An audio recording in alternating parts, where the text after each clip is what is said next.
Assalamualaikum warahmatullahi wabarakatuh. Bismillah, alhamdulillah, la haula wala quwwata illa billah, amma ba'du. Nah, kebetulan saya ini ingin mewawancarai. Kebetulan kemarin saya berbicara dengan guru berbahasa Arab, yaitu guru saya sendiri sejak saya MTS sampai MA. Nah, ketika saya berbicara dengan guru berbahasa Arab, ada beberapa kendala dalam menghadapi siswa yang memang ketika membaca bahasa Arab itu ada beberapa problem. Di antaranya ada yang bisa membaca bahasa Arab tetapi tidak tahu maknanya, ada bisa berbicara bahasa Arab tapi kosakatanya masih salah. Kemudian ada siswa yang cepat membaca bahasa Arab tetapi belum bisa menyimak atau tahu artinya. Nah, qiraah dalam bahasa Arab yaitu kemampuan untuk mengenali dan memahami teks tertulis dalam bahasa Arab.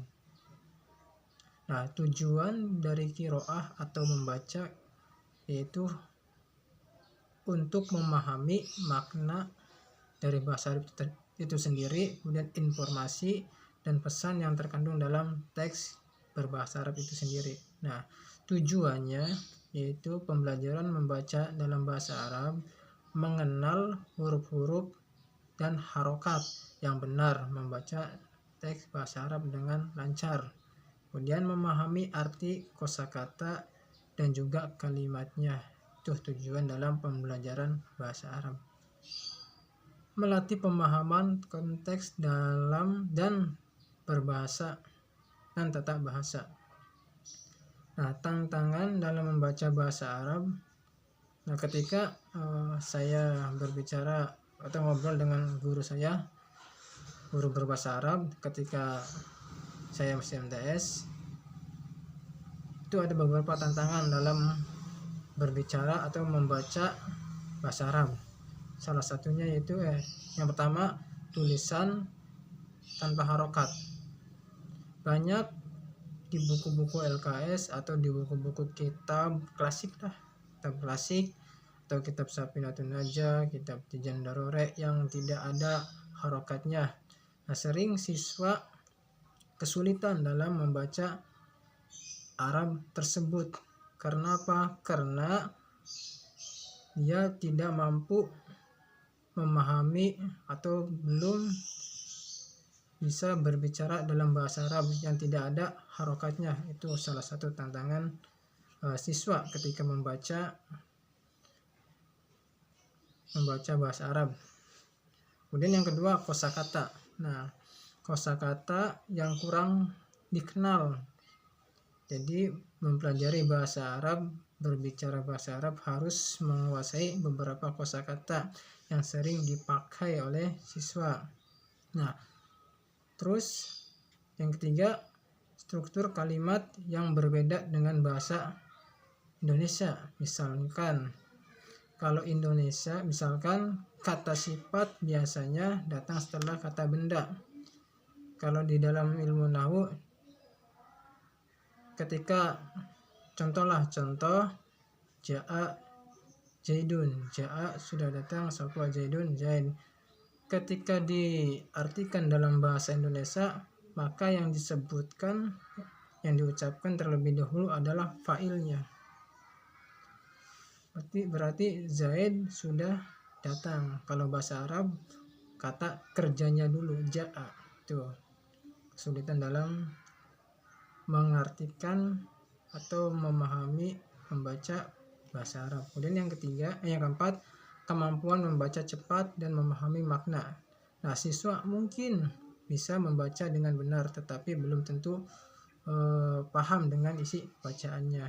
Sering sekali kata guru saya, banyak siswa yang membaca bahasa Arabnya dengan benar, lancar, tetapi tidak tahu arti dan makna dari kalimat tersebut. Nah, terus saya bertanya kepada guru saya yang berbahasa Arab, bagaimana Pak cara mengatasi tantangan ini? Nah, ini menjawab memperkaya, salah satunya itu siswa harus memperkaya kosakata melalui latihan secara rutin. Misalkan setiap hari kita latihan kosakata tentang sekolahan yang ada di sekolahan. Hari yang kedua kita melatih kosakata berbahasa Arab yang ada di rumah dan seterusnya.